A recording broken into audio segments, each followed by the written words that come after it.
Hey, good afternoon. How are you? Thank you, everybody, for writing me. There's almost 1,000 people that have wrote me. I've heard from people privately that I've never heard from for many, many, many years, and you know, it's a very hard thing that happens because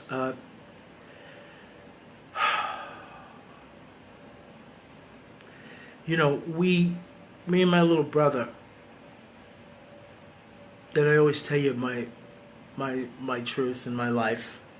Me and my little brother had 14 great years in a great neighborhood in Queens, and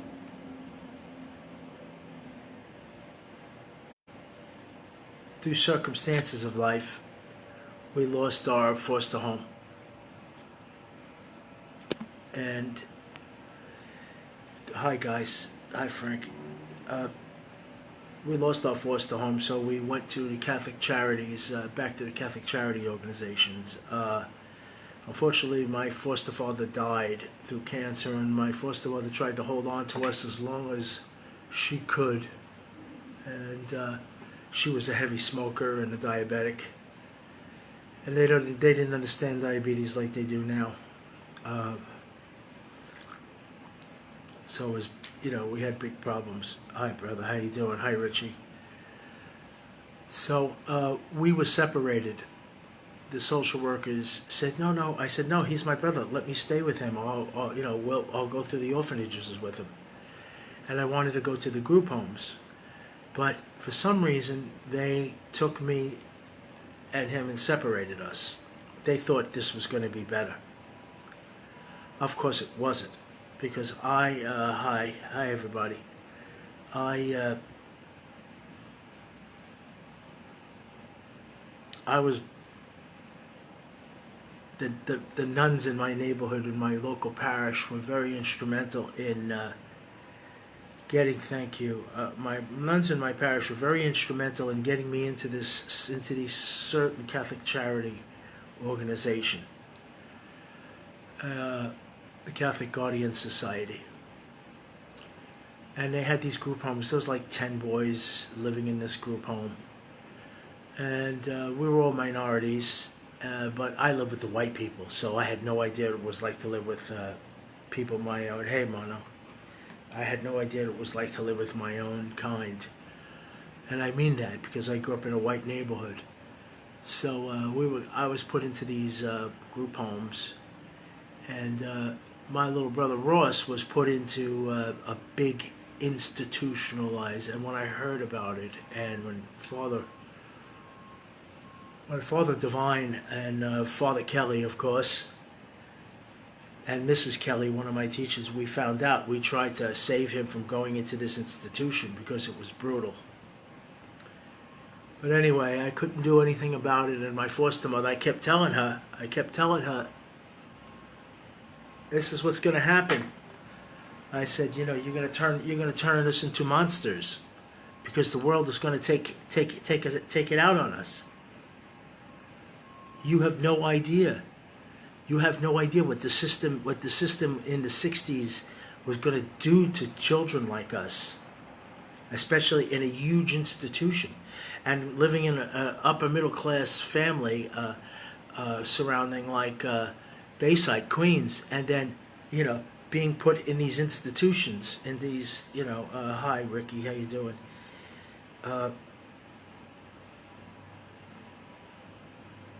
It was devastating for me, but I had friends.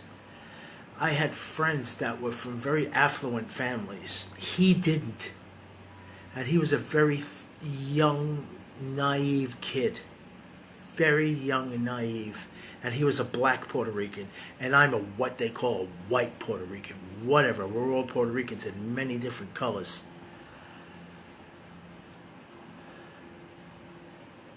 So, I eventually, figured a way out and got out of it before I was 18, and I escaped the system itself. And I kept going to school.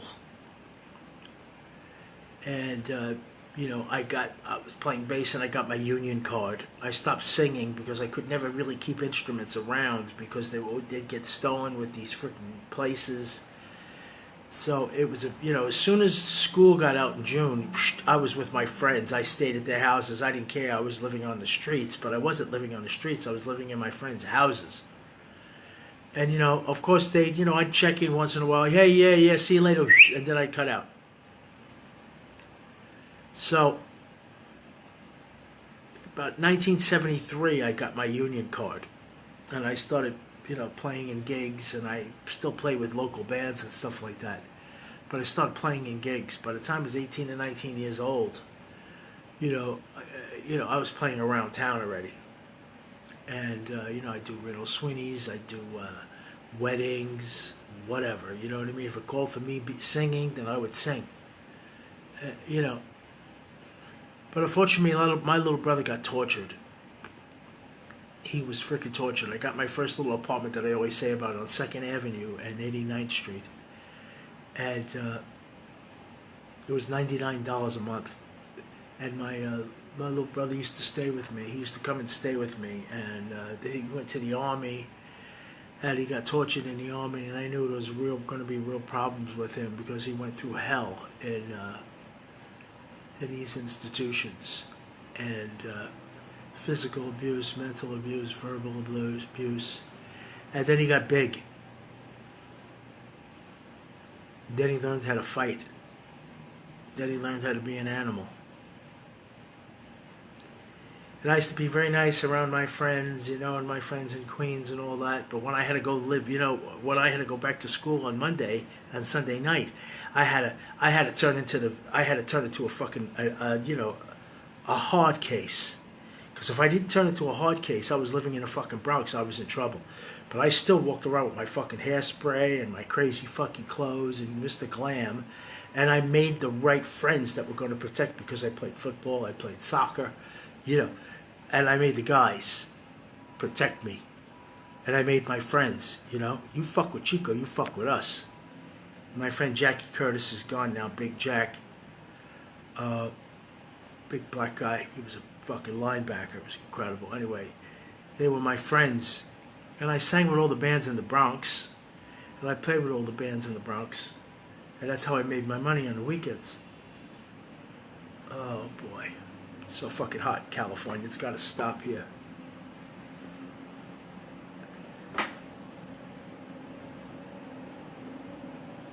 And so, when I made my way starting to play with all the bands and everything, he became, my little brother became very incorrigible.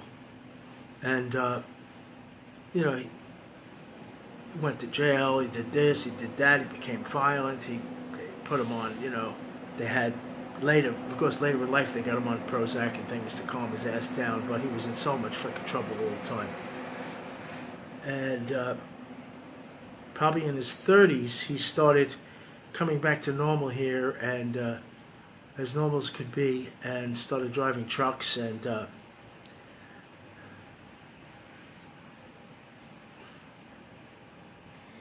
tow trucks, things like that. He got into that. So, but unfortunately, like me, I never had baby mamas. You know what I'm saying? I kept away from the freaking whores. That was the main thing I did when I was on the road, because I had Bill Graham and I had great people on my side as I grew up. My first manager, Anthony Barone, and Joey Diana, and I had great people around me all the time. Clayton Knowles was my legal accountant, my legal guy. Frank Pagan was my accountant, and I met these incredible musicians and mentors, Gene Cornish and everybody. I had a very, very, how should I say, I had a very, very privileged life. I was very lucky. Because worst thing, I didn't want to I was not going to be a criminal. And as Keith Richard always said, I was too lazy to work and too afraid to steal. So I played music, which is kind of really where it's at. And then, as my late 30s happened. My 30s happened. I went to England. I started playing with Rick Springfield. I got some really great gigs over the years before that, and Nita Baker, of course. And then by the my time 40 rolled around, I was like, okay, it's time. It's time to have a baby. Time to at least attempt to settle down. Attempt. I had come out to Cali. I had left New York behind. New York was becoming too fucking ridiculous. And I came out to Cali. My friend Smut and Alice and my other friends, I stayed with them. My friend Connor. After that, I went to stay with my friend Connor. I lived in his. I rented a condo there, and we got a place. When I met Julie, my wife, we got a place in Venice, and we had Charlie. But then, my brother was out there. My brother was out there for, my brother was out there, impregnating women and having children. And I was so fucking irresponsible. And the first one he had, which was Maria, who took care of him when he died, I said, we're orphans. Why are you having so many freaking children? That's the most irresponsible thing you can fucking do. One of them became a criminal. It's like, I just can't fucking believe. And I couldn't talk to him. And at that point, I had my own life and I had my own baby. And, when I finally had Charlie, when Julie and I had Charlie, I went to see him in New York. I went to visit my friends in New York. And, hey, John, what's happening? I went to visit my friends in New York. And my mom was still alive. Olga was still alive. And Kathy died. And my second foster father, George, was gone. But... he had his tow truck business and everything, and I was like, oh, this is really cool.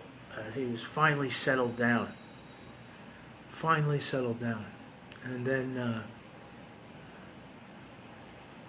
I had Charlie with me. And we did our favorite things, of course, Went to visit our first foster mother at the cemetery. And, I had Charlie, and I just had my own life, you know what I'm saying? I played with Mary J., and I started my own bands again. I started Shovelhead with my friend John Nichols, Beth Hart's guitar player. And, I did some solo albums, Fall from Grace, From This Moment. And, all this time I always kept writing songs and selling songs to the publishers, which was great in life.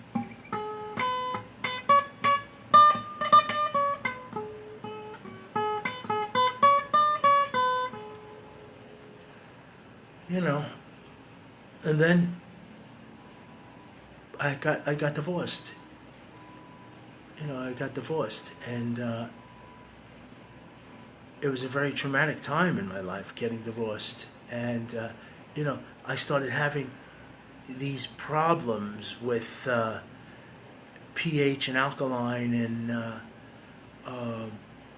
kidney stones. I never realized that having an islander, being a Puerto Rican and an American Indian, that there were certain things that, each one was native to eating, but was very bad for them. Like, for instance, the Native Americans they never really ate shellfish unless they lived on the river, by the oceans. Plains Indians, Crow Indians, we had a fatless diet, really. It was, lean buffalo meat, elk, deer, water, trout, fish that were in the rivers, wild fruit, wild vegetables, and things like that. This was a different kind of diet that Native Americans had. They were very susceptible to the white society and like white flour and sugar and fatty meat, because fatty meat had something called purine in it. And and the fire water, because Indians are allergic to that kind of sugar. They create sugar immediately. And then they got all sorts of renal disease from kidney stones. They couldn't pass kidney stones in those days. And their kidneys would shut down. Their whole systems would shut down. So I found this out. I discovered this out. And then my little brother, he started having problems. Oh, I'm smoking. I said, you got to stop fucking smoking cigarettes. And he was having troubles with his back because he worked on trucks and everything. Of course, we're getting older. And then he decided, well, I'm not going to live in apartments anymore. I was going, what do you mean you're not going to live in an apartment anymore? Well, I'm going to be fucking homeless. I'm going to live in my. First, he had a beautiful van, which was beautiful. Then he got these RVs, and I'm living in there. I said, oh, okay, this is what you want to do. This is okay. And and then I discovered I had prostate 1. And I took what they called the Jahandri seeds, which kind of knocked it out and cured it. And then he had started having real bad prostate problems. And I said, hey, you got to get this fixed now. You got to do this now. And finally, I sent him to a friend of mine that was a doctor in New York and in Long Island that said, no, we got to straighten this out. And then he said he's going to have lung problems because he's not taking care of himself. And,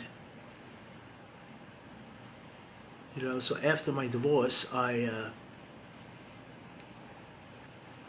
didn't care. I was like, take the fucking house from her. I said, no. She can have the fucking house. You know who's more important to me? You know what's more important to me, Ross? My son. My son was more important to me. You have all these children, and you don't fucking care about any of them, and you never fucking cared about any of them.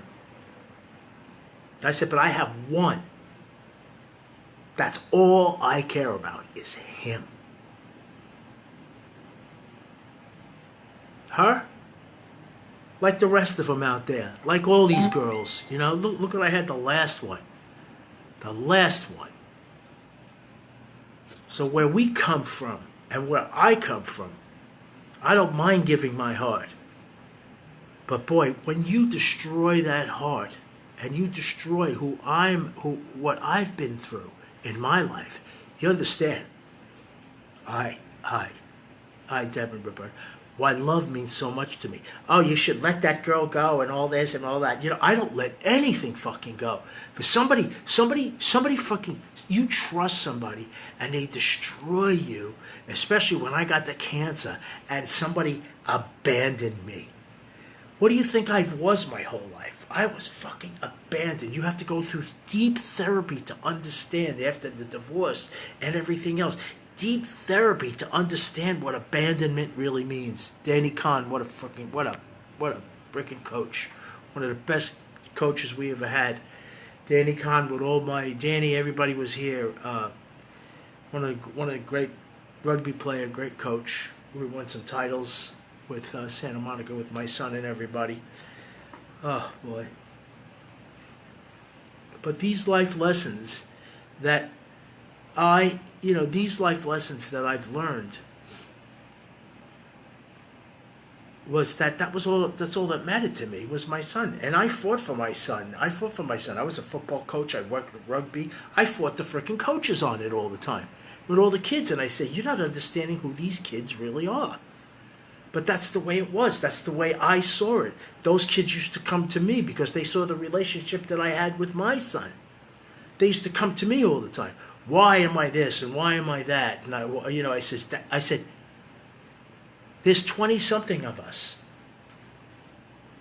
You're part of this team. You put that frickin' rugby suit on, that kit on, and they tell you to get out on that field and you freaking play your heart out. And don't listen to what they have to freaking say because they're not there with you. Just listen to what we've told you to do. Just think. Protect yourself at all times. But we're in this to win it. Hoka hey na na hey ya. That's what American Indians do. We're going into battle. We are all one tribe. We're part of this. Color means nothing. And I used to tell my little brother all the time, I said, now we're entering the part of our life where everything's going to start catching up to us. My drug use, your personal abuse to your body, your smoking, everything else. We are but flesh and blood. Chico, you had an easy life. No. I tried to make good choices in life.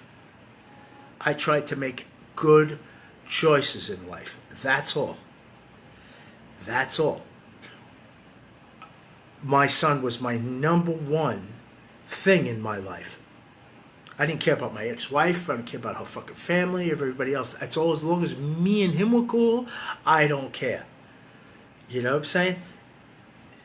You take him on, and you take me on. Take me on, and you take him on, and that ain't a happy resolution.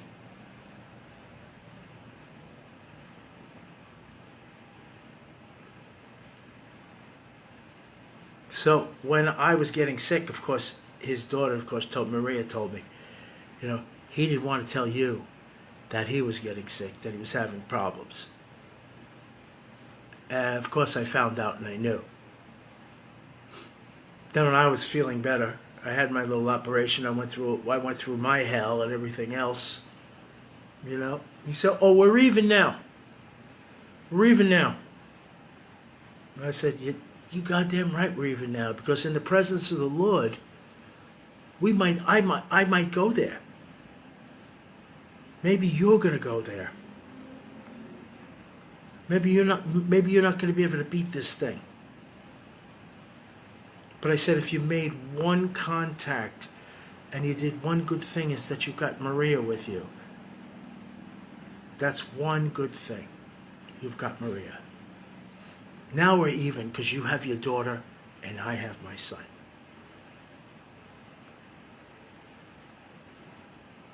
And that's all that mattered to me.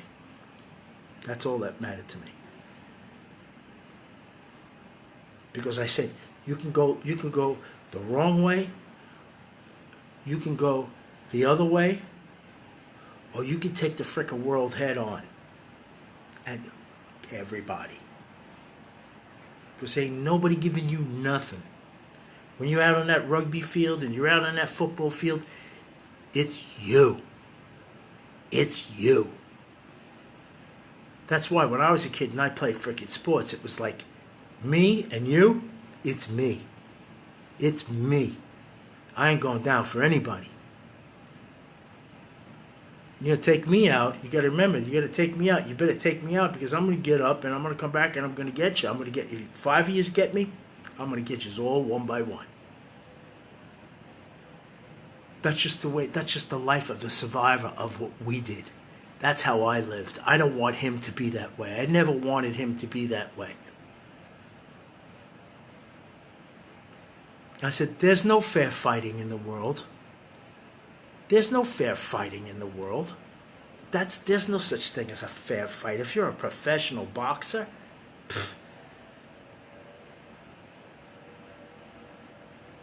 somebody comes at you, it's your objective to take them out quickly. Not sitting there boxing them like Muhammad Ali. No. I'm going to teach you how to take them down and take them out so that they never come back again. And nobody's fucked with them. Nobody's ever fucked with them. Because they know. Couple kids tried in high school and in regular school, and that was it for them. Fucking California's got it since November, and it's freaking hot out here. It's almost 90 degrees, 80-something degrees already.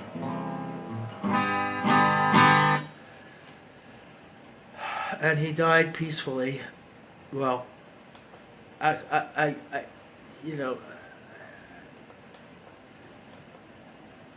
of our friends, Charlie Possum Reed, became a pastor. And we spoke and we prayed, and then I had a funny hankering, and I called Maria, and she said, oh, he's in the hospice, Cheek. And so I didn't really get to say goodbye to him. I just put the phone to his ear, and, you know, I said goodbye to him that way. Because he had a very, very, very hard life. He had a very hard life. Much harder than mine. I had pretty girls.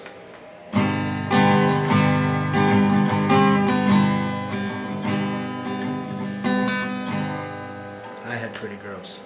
I had my guitar, I had my bass, and I had my voice, and I had my hands, and I had that pretty face.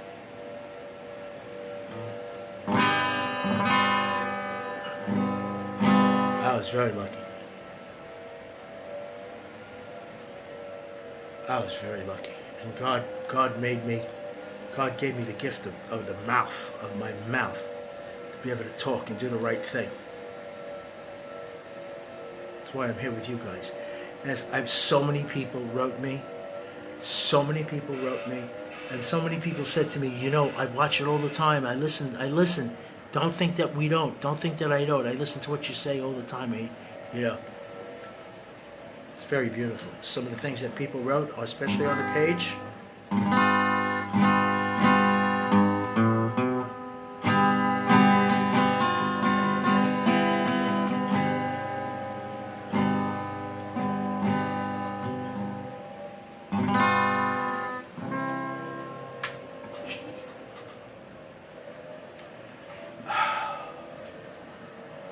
You know, I cried so much.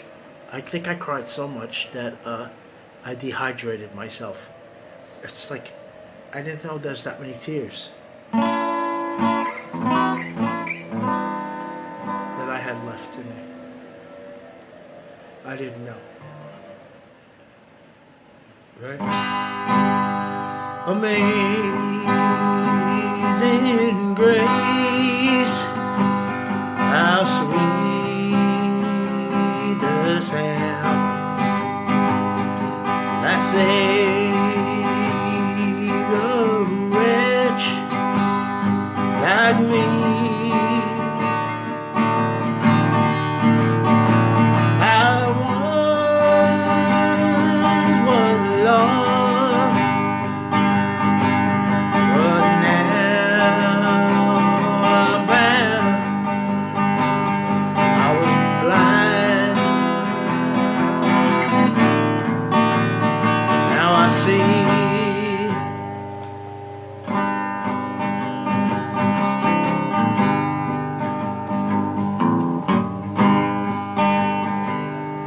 Oh,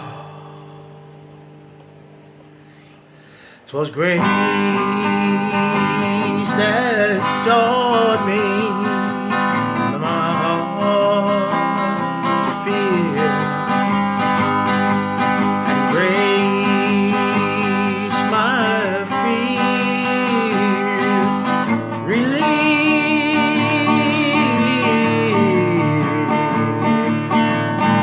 How precious did that grace appear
God's praises. Amen. When we first begun, what amazing grace, how sweet the sound that saved a wretch like me.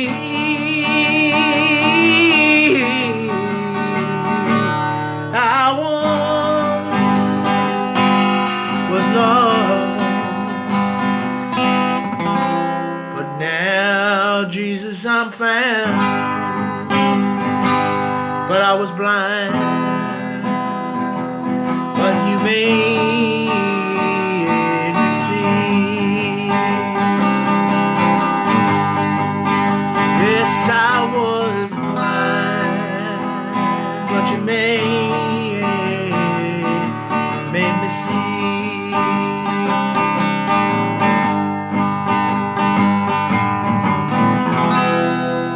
I was blind, but now I see.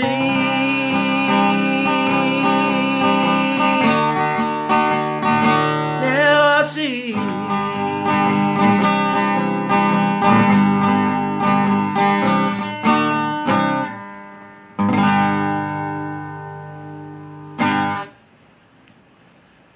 In the name of the Father, of the Son, of the Holy Spirit, amen.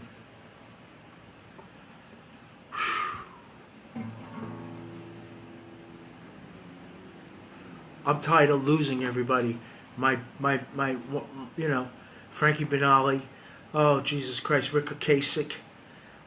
You know, we lost Eddie Van Halen, you know, and, you know, I knew Ed for a long time, and my son was good friends with Wolfie, and I knew Valerie from years ago with Justine Bateman and all the girls. All the girls that were out here that went, you know, Katie Seagal and all the all the kids on that. Katie used to sing with me with Bette Midler.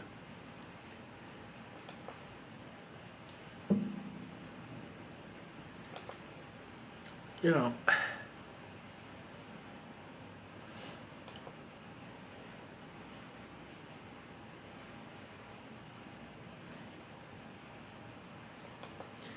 I thought of, you know, last night. We're all clairvoyant, and we all knew that the fix was on, and how they projected this guy to not win. And, you know, it comes down to the fact that, you know, it was so freaking close that it's like to a point where you go, really? But okay, if that's the way this country's going to be, then namaste. That's the way it is. There's nothing we can do about it. There's nothing we can do about it. Let them fight it out in the freaking court.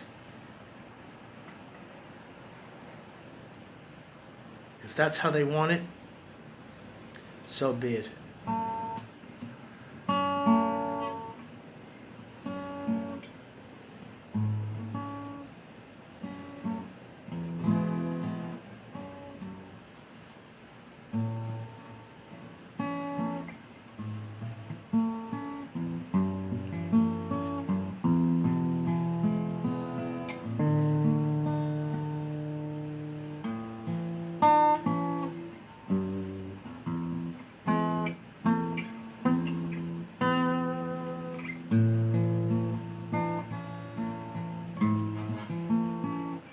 Hi, Denise.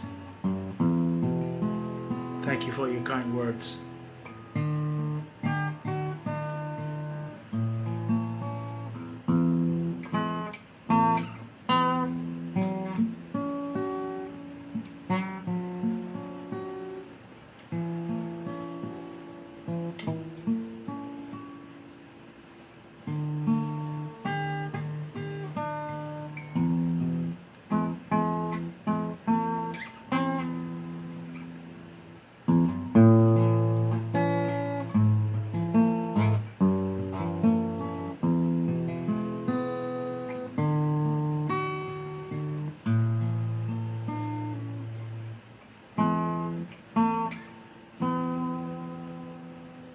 Thank you.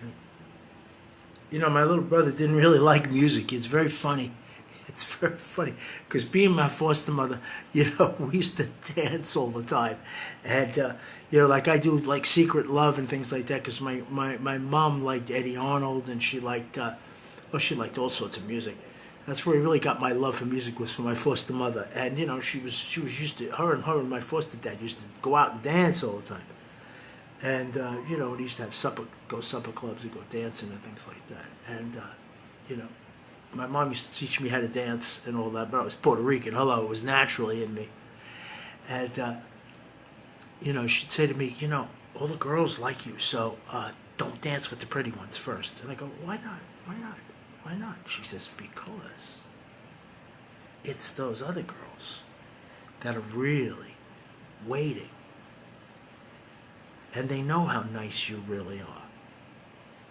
The other ones are gonna wait in lines forever for you. So just go to the girls that aren't the most this and that, and see what happens. Okay. So I did that a couple of times. And then I'd realize, oh, Mom, you know, Mom, you're right. You're right. She goes, of course I'm right. Look at that face. Look at that face. Do you think they can resist you? Do you think they can resist you dancing the way I taught you how to dance? And you naturally were Cesar Romero. And I laughed. Cesar Romero. Ricardo Montalban. So I never had the accent.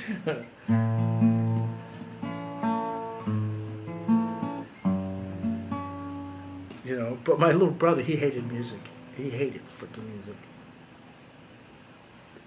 Stop playing music. I hate it. I hate it. I hate music. And I said, you know, you're going to be miserable your whole freaking life if you don't like freaking music. You know? Moms are always right.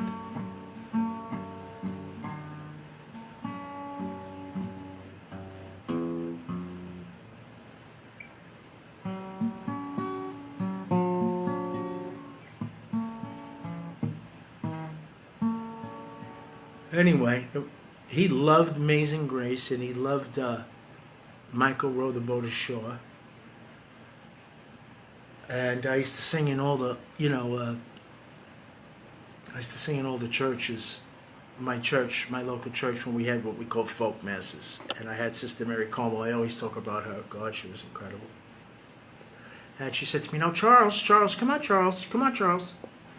Let's get some of those really good Peter, Paul, and Mary songs going and things like that, you know."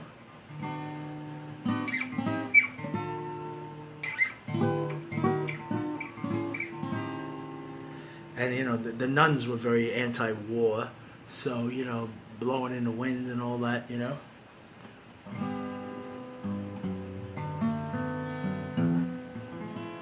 It was so funny. But he loved my music, my little brother loved my music. He goes, "Wow, I can't believe you can write that. How do you do that? How do you write songs, Cheek? How do you write songs, Cheek?" I said, "It takes a pretty girl."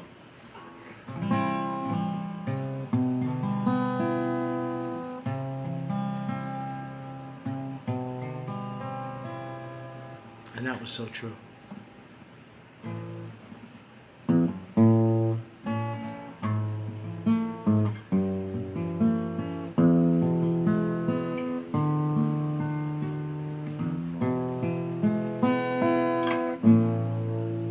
I'm going to try to get through this, but he loved this. I know he loved this because we went to see Eric Clapton once.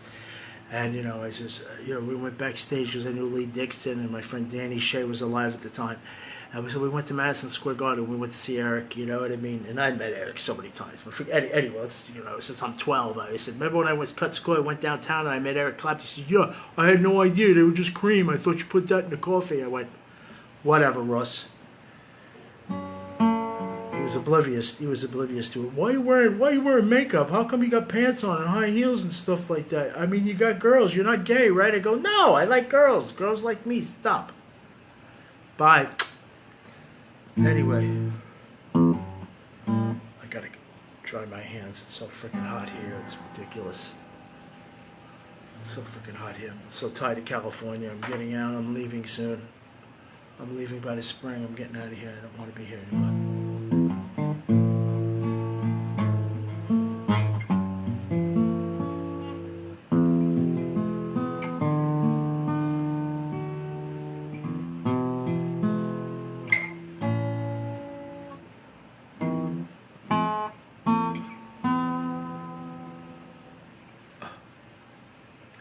try to get through this one as best I can. This is so beautiful. I love Eric. He's went through so much tragedy. You know, we had, this is a great story about it, because he had a fucked up life, and years later,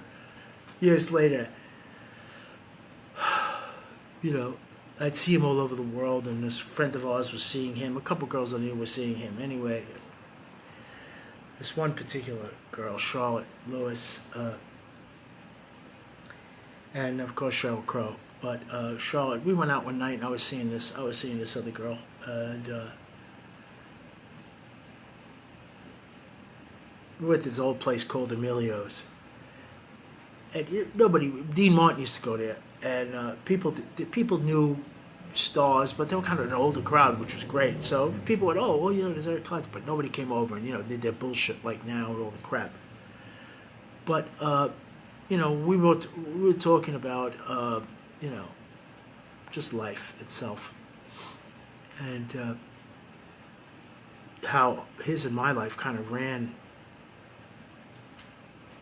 in a circle, because he grew up in a house where he thought his mother was his sister, and he grew up in a fucked up life. He was fucking alcoholic his whole freaking life,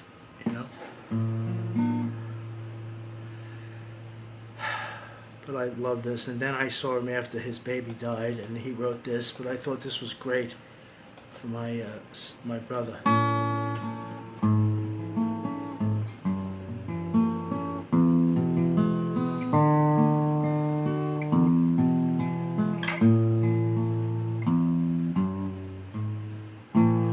Would you know my name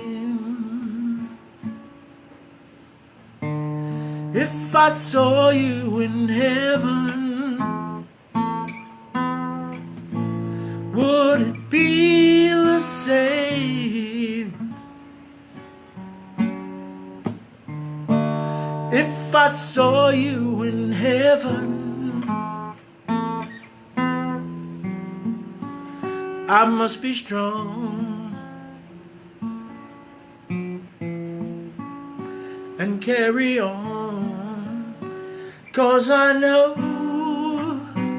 I don't belong here in heaven.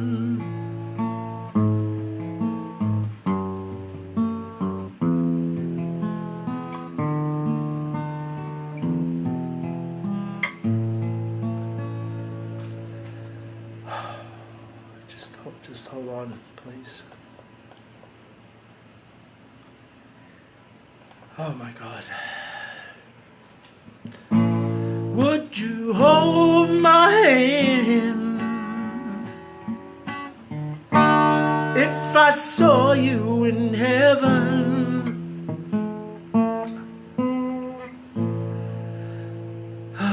Would you help me stand if I saw you in heaven? I'll find my way through night and day, 'cause I know I just can't stay here in heaven.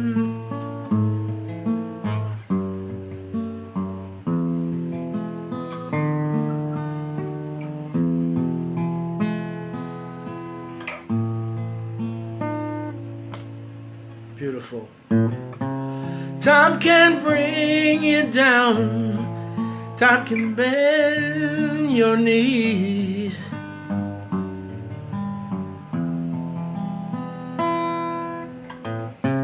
Time can break your heart, have you begging please, begging please.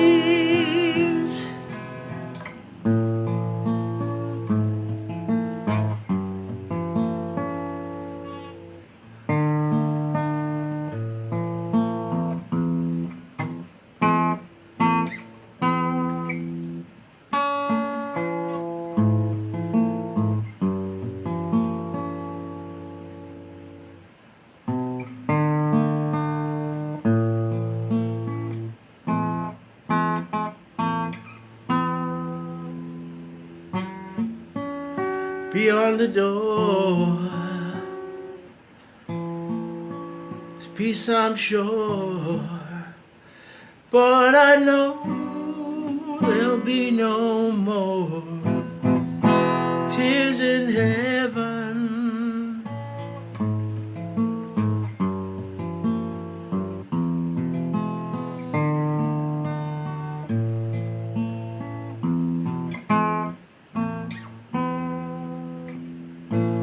Would you know my name if I saw you in heaven?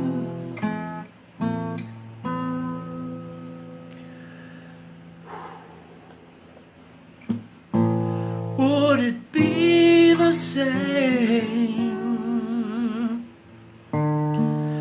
if I saw you in heaven?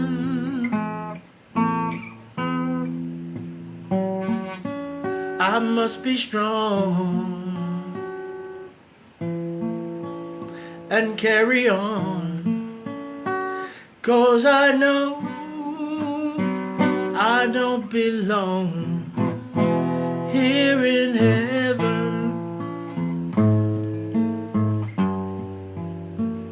'cause I know I don't belong here in heaven.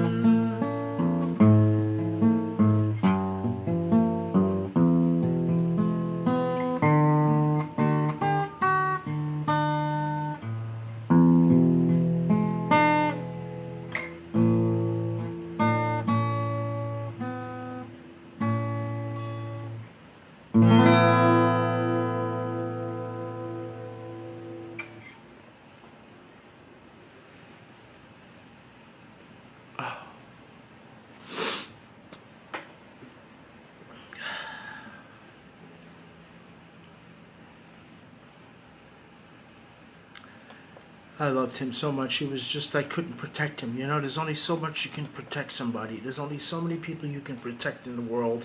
And then you go, who protects me?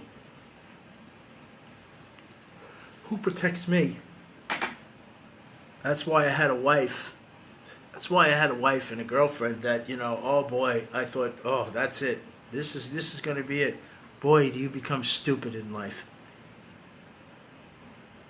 But he becomes stupid in life. What's happening, Way? How you doing, guys? Boy, do you become stupid in life, you know?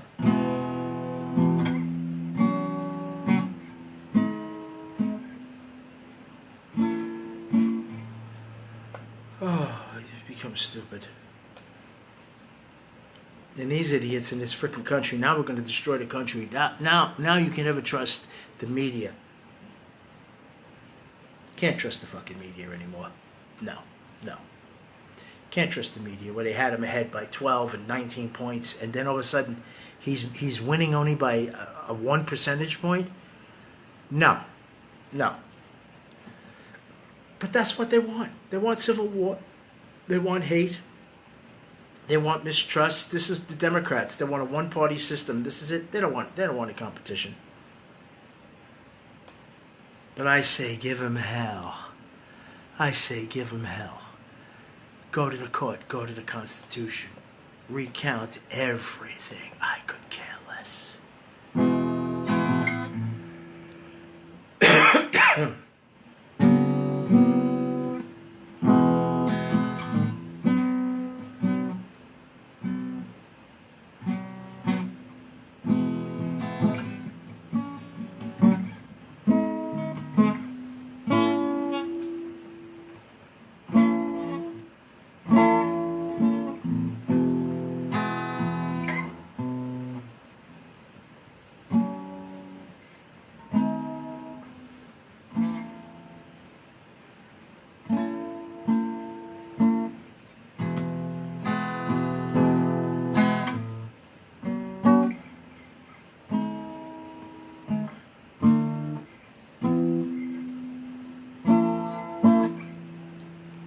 Music is bullshit. Music is bullshit.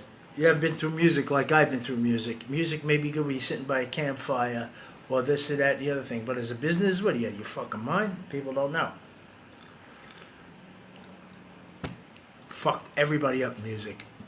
There's not one of my friends, including myself and everybody, that haven't been whipped, amused, and abused by fucking music. Because nobody's brave enough to do it. Nobody's brave enough to do it for a living.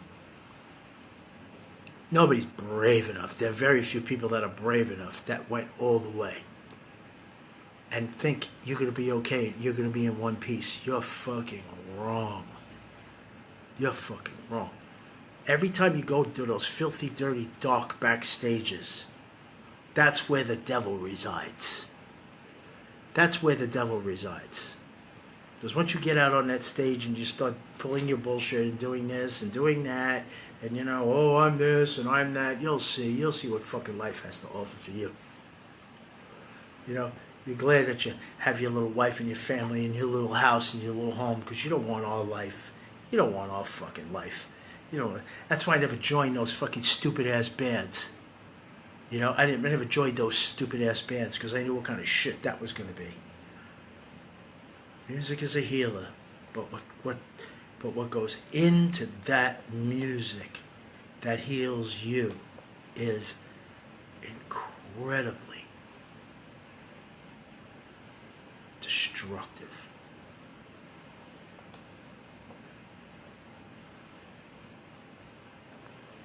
But that's the truth. That's the truth. People don't want to hear the truth. They want to go, oh, I'm a star. Oh, my God, I'm a star. Oh, look at me. I'm a star. That's part of it. But let me tell you, when it becomes, oh, let me try to make a living out of it, and when there's those incredible peaks and those valleys, you better be able to survive those valleys, because those valleys, I walk through the valley of death because I fear no man, because the Lord is with me. You better have that as your fucking guide and your witness, or else you're in trouble, because I've seen too many of them fall and fail. I know, I was one of them.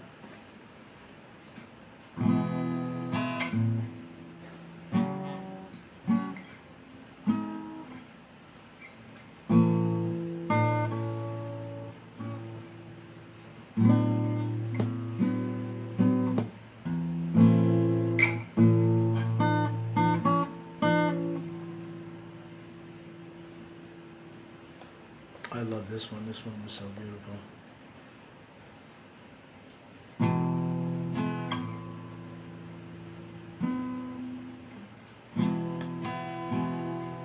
Love you too, Wayman. Love you too.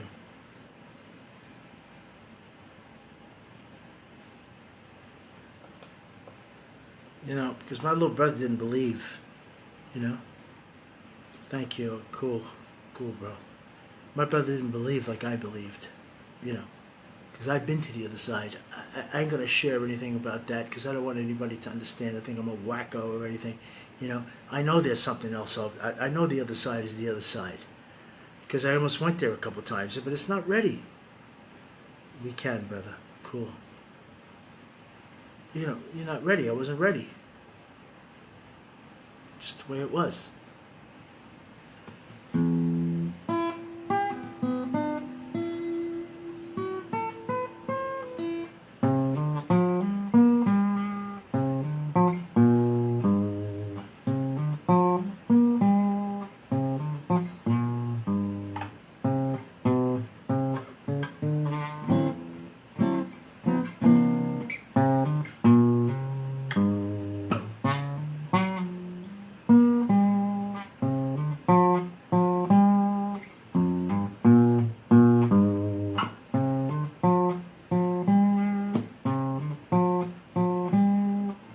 You know, that's just life, man.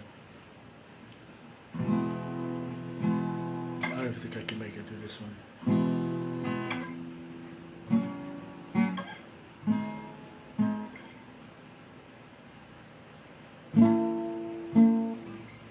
Sunrise doesn't last all morning. You know, a cloudburst doesn't last all day. Seems my love has left you with no warning, but it's not always gonna be this great. All things must pass. All things must pass away. All things must pass. Oh boy. All things must pass away.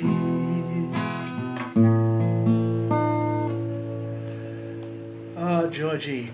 Yes, sunset doesn't last all evening. A mind can blow the clouds away. After all this, my love is up, must be leaving. Oh boy. You know, it's not always gonna be this great, but all things must pass. All things must pass away.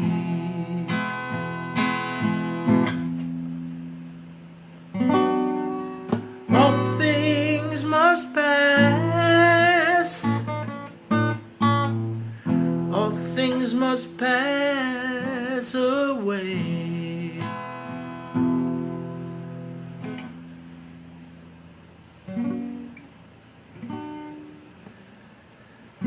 All things must pass. All things must pass away.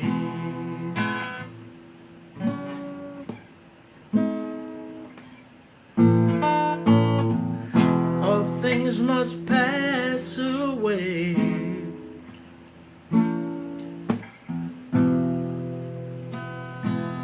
Just for another day.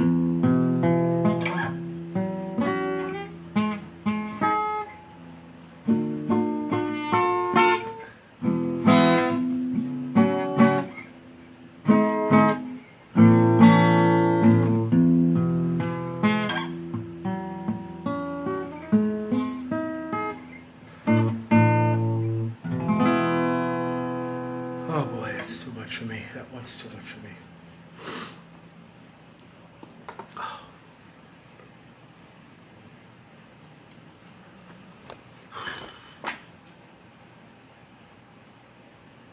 I don't know what we're gonna do with this craziness in Washington. I don't know, but it looks like he's got it. The other jerk has got it, and it's skewered, scoured, fixed, and it's, you know, these pollsters should never be allowed to do anything again, because they can't figure out anything. They can't figure out nothing. Absolutely nothing.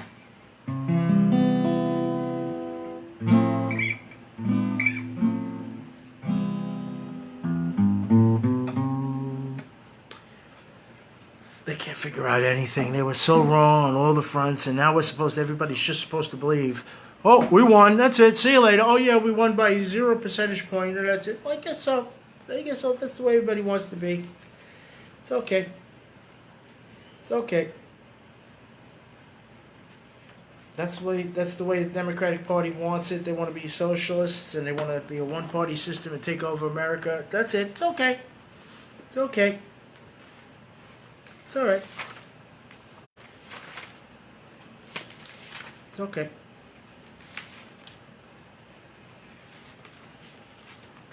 It's okay. That's the way it is. We've survived. The whole thing wants to blow up, and, you know, that's it.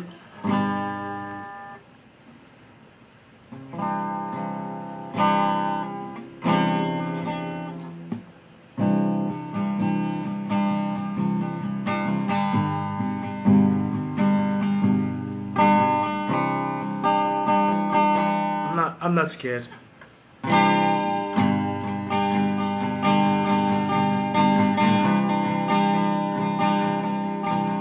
are they gonna do, kill you?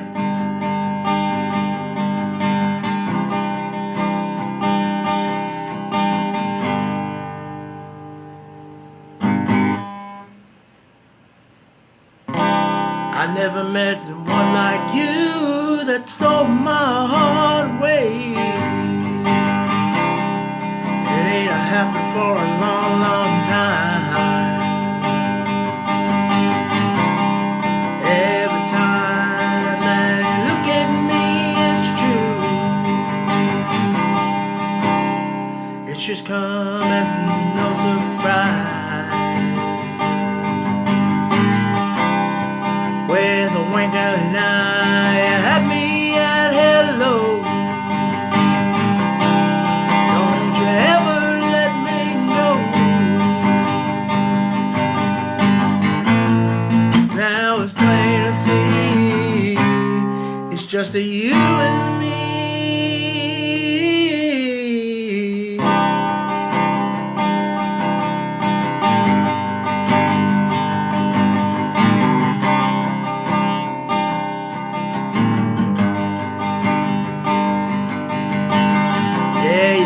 Some people before, but you come out that door. Yeah, the moment I walked in, there's no one prettier than you. You know that's true. Do I have to tell you again? Yeah, there's no one prettier than you.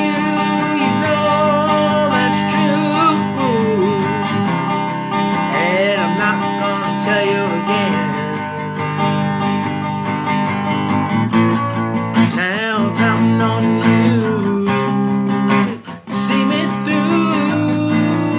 You know I'm counting on you. Don't you stop the feeling. Yeah, you know what I mean. Don't you stop this feeling, baby. You know what I'm feeling. Stop the feeling, baby, you know what I mean. Don't you stop this feeling, yeah, you know what I mean. Yeah.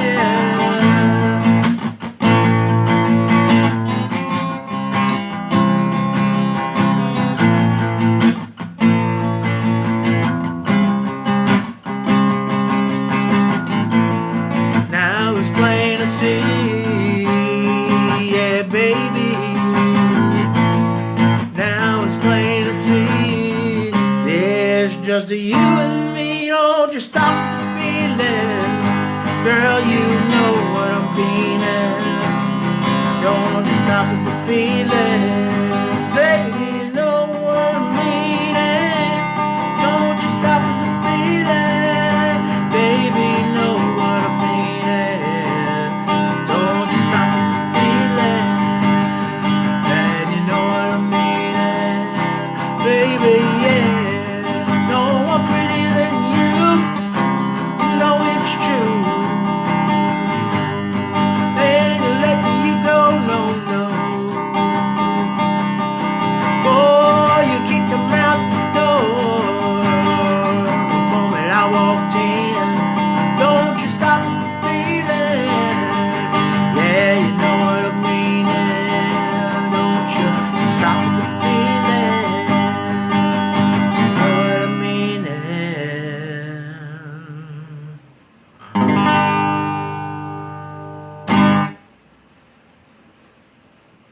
Boy, that's one I wrote a while ago. Oh, boy. I'm telling you, man. That's all I do is write songs. That's all I do is write frickin' songs. Fuck performing and playing. I give a shit about performing and playing. I'm so sick of it. I'm so sick of it. I don't want to see any fucking people. I don't want to deal with it. All the guys that love it, get out there and do it. I've done it. I'm just tired of it. I'm just very tired of it. I just Don't want to do it anymore. It's been there, done it.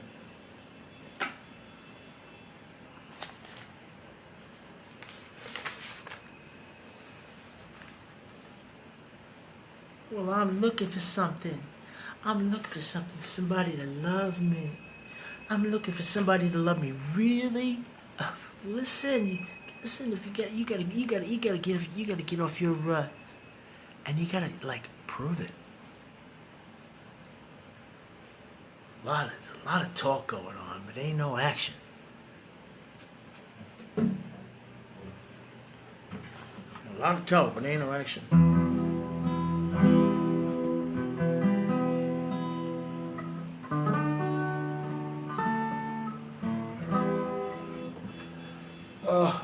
I forgot to tune that. I'm not doing that now. That takes 10 minutes, 15 minutes just to get it right. It's like, I saw somebody today. They were singing. I'm sorry, everybody. I love Angie very much. I love Angie. I just want to, the true story about Stardust. She has the true story. Nobody else can tell that story except Mrs. Bowie. Nobody else. Nobody else.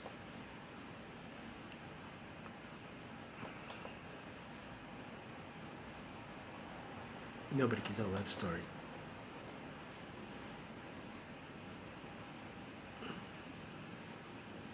No.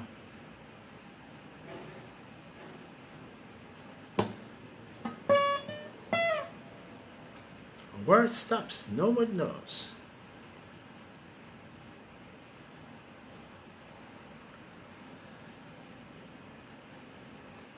That's it. That's it. Nothing against her son. I love her son. Her son's a great kid. I love him. He protects his father's legacy. Definitely. He's got the right. My son has got the right to protect my legacy.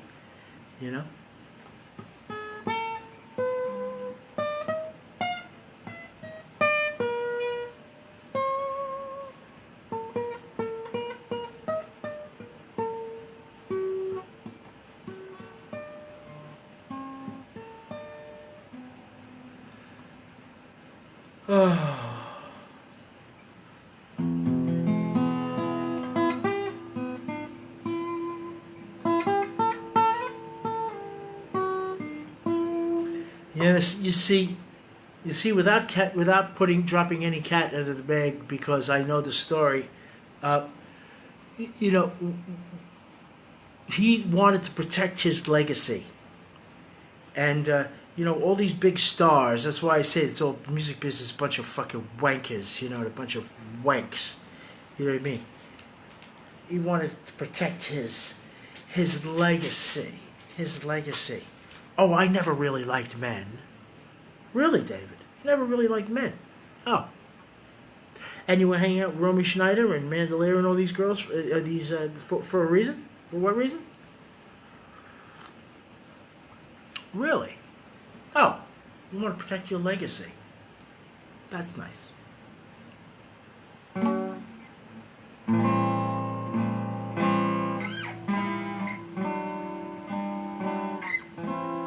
Nothing you can do. This is what they want. They want to protect their legacy.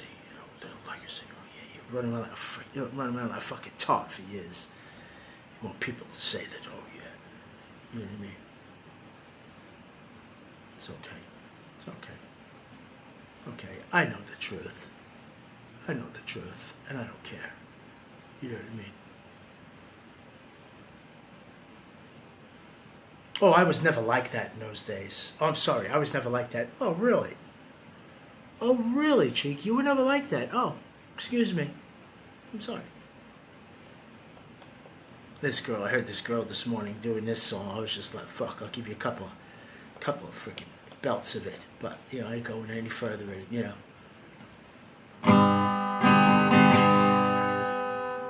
This is, pushing through the market square. So many mothers sighing. news had just come over. We had 5 years left to cry in. New guys wept and told us America was really dying. Cried so much his face was wet, and I knew he wasn't lying. Oh boy, this was a good one. I heard this chick trying to sing it. I said, just fucking go back to cooking, okay? Please stop. I heard telephones in opera houses, and favorite melodies. I saw boys and toys, electric guns and TVs. My brain like a house, like a warehouse. I had no room to spare. I had to cram so many things to store everything in there. And all the fat skinny people, and all the tall short people, and all the nobody people, you nobody fucking peasants. Oh, and all the somebody people. I never thought I'd need so many people.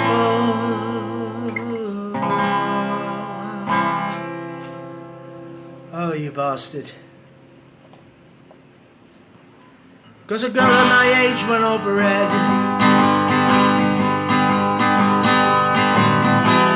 and she hit some tiny children.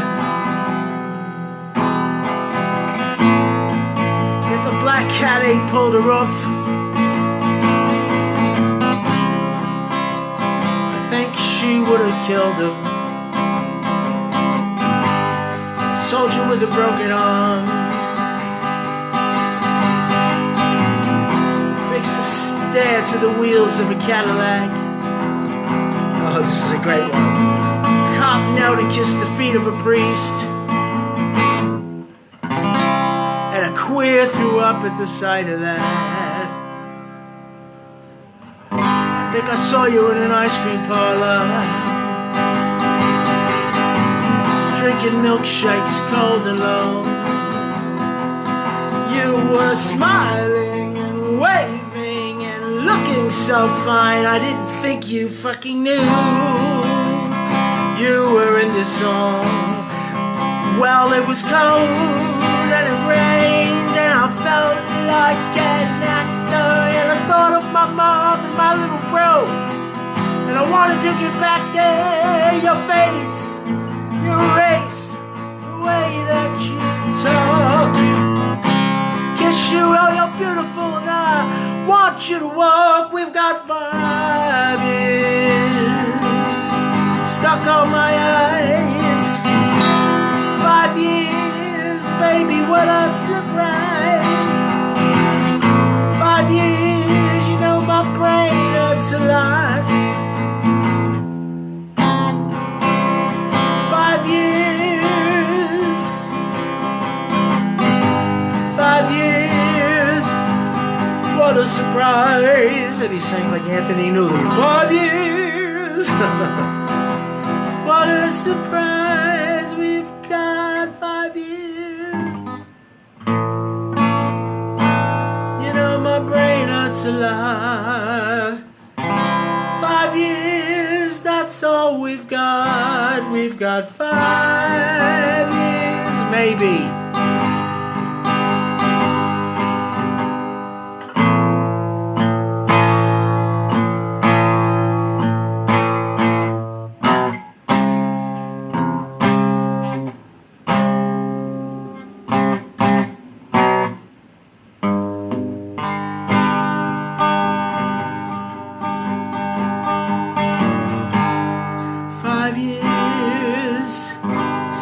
Surprise. Maybe we got 5 years. Just open your fucking eyes. 5 years, you know my Puerto Rican body and brain hurt a lot. 5 years, that's all we've got. We've got 5 years. 5 years.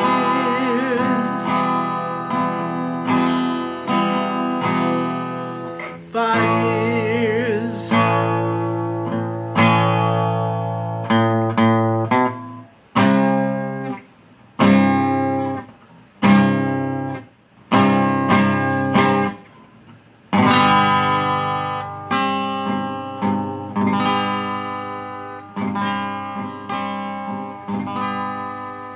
Watch me now.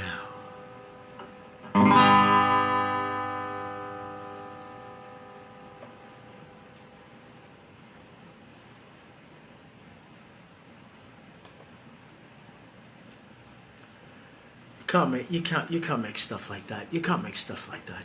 You know what I mean? You can't make stuff like that.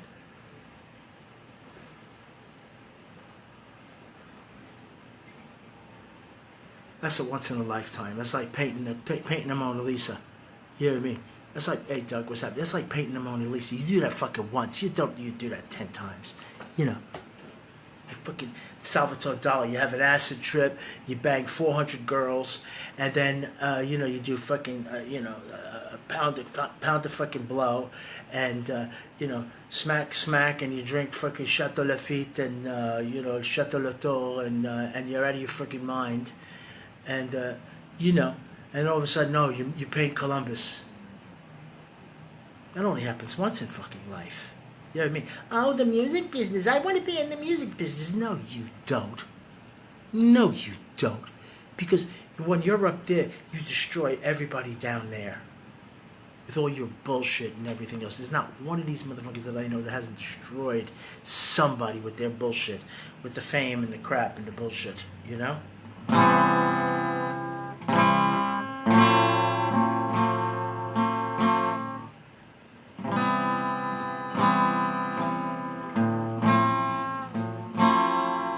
That's why I always go back to my favorite song when I was a kid. I used to sing this in my living room. And my mom used to say to me all the time, she'd go, oh, that's so beautiful. That's so beautiful. Who's Jerry? And I said, well, he's from Liverpool, where the Beatles are from and all this. He says, wow, that's a great song. It's so beautiful. It is.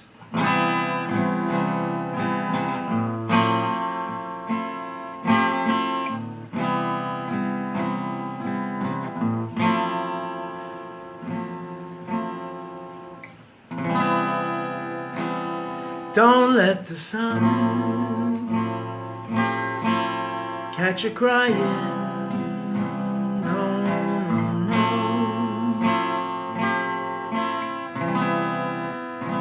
The nighttime is for all your tears.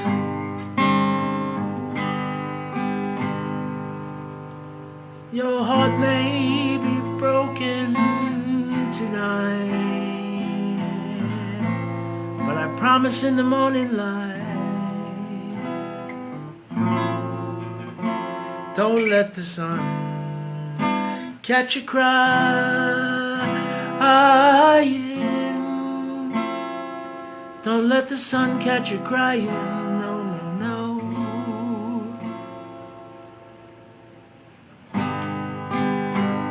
We know that crying is not a bad thing.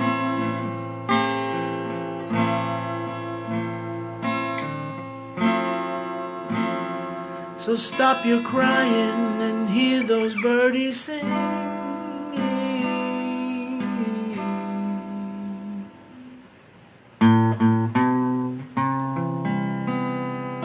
It might be hard if you discover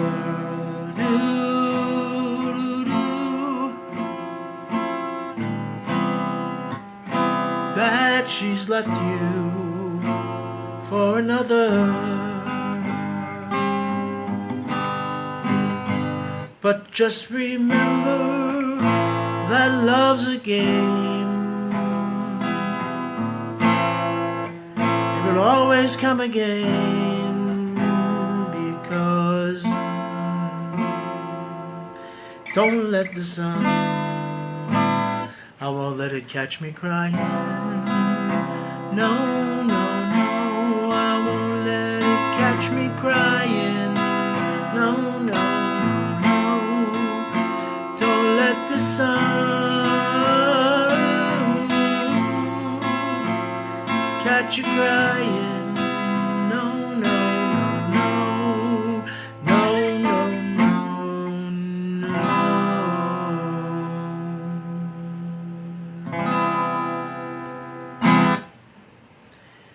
Anyway, thanks today. It's been hard for me today. I'm sorry, but you know, that's just, you know, sometimes you gotta wear your life and your heart on your sleeve. And I think I've done that a lot in my life, and especially doing this thing. You let people in, and then you've got to let people go, because they become too freaking familiar. You know, hi Scylla. Right? So in the name of the Father, Son, and Holy Spirit, amen. Dear Jesus, please keep my brother in your arms. And may he rest in heavenly peace. Mother Mary, who has always been our guardian angel, and my guardian angels that have always been there to protect me. Give him rest and give him peace. And someday, do it for me, because at least I know I got somebody up there that goes, Cheek, you should be down there, but you know, the guy says you can come in. Thanks, bro. Thanks, bro. Thanks, bro.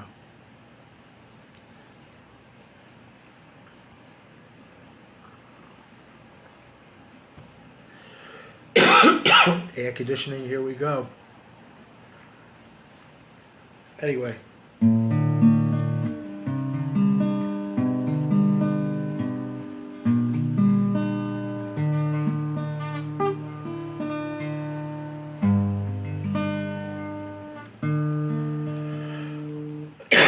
Those goddamn air conditioners, I hate them, but it keeps me cool. But that didn't work today. Keeping me cool today didn't work. So anyway, I'm going to leave you, and maybe I'll see you Friday or something. But I'd like to thank so many people. Have been there for me this past couple of days. And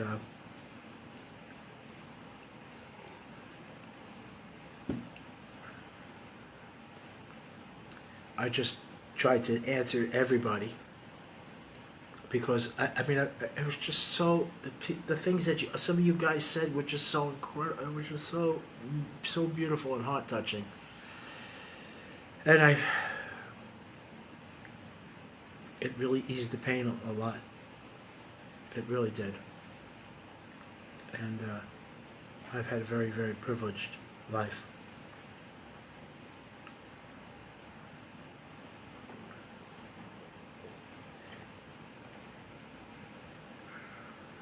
Let me tell you something. When somebody says anything about David Bowie, and you know, they don't mention my my friend. She's one of the most incredible women in the world.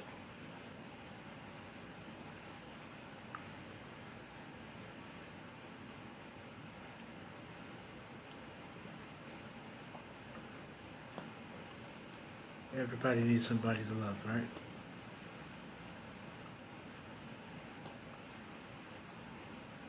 They do. But I just don't like the fact that we've been robbed here. And if we can't have, they've been wanting to steal an election like this to put mail ballots in for many, many years. And this whole pandemic thing was the perfect time to do it. And it happened. But I want him to take every measure that he can and stop the freaking stop this robbery from happening, and recount every goddamn vote. And if they have to bring the feds in to do it, do it, because I don't believe anything. I don't believe anything from anybody anymore. And you know, if that's all we got, 5 years, then we're in trouble. We're in trouble. Because can we last 4 years without somebody at the helm that's not playing with a full deck? I don't know. But there's certainly no wave of any kind out there. Blue, red, green, whatever it was, there ain't no wave out there, baby. This is civil war. This is civil war time, you know. We're divided. We're divided 50-50 in this John Reb and Yankee. But it ain't that anymore. It ain't that anymore. It's family and Jesus and God and values against, you know, anything goes, kids. It's anything goes. That's what they want. They want to pay higher taxes. Go ahead. My taxes days are over. I ain't sitting there, you know, having to deal with accountants anymore.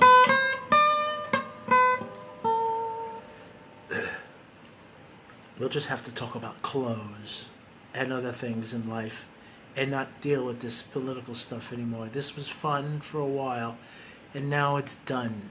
And now it's time to move on. Now it's just time to move on. And I'm not going to sit there and get hung up about it because, hey, I had the other idiot in there for 8 years. That jerk in there for 8 years. He didn't do anything. That mama Luke didn't do anything. Did nothing. Did nothing. So let this jerk get in there. Who cares? He'll probably croak anyway. Hopefully not, but he'll probably croak. And you know, what's her name? You know, Kamala, Miss Dolce Gabbana, and you know, she'll go up there and do her thing, and you know, she'll be the president. Who knows? Maybe a woman will help. Who knows? They can't do any worse than men, because men certainly jack junk up. I'll take a woman any day. I'll take a woman any day. Anyway, I love you guys. Thank you very much for putting up with my bullshit. And again, thanks everybody for writing me. I hope everybody gets to see this. I hope 700 of you get to see this, or it's Facebook blocking me to all my friends and everything. I don't know. Maybe I'll just put it on to friends today, and maybe people will see it. All right. Love you guys. Thank you very much. And you take care tonight. And thanks for being with me. And amen. And Father, Son, and Holy Spirit. Amen. Bye.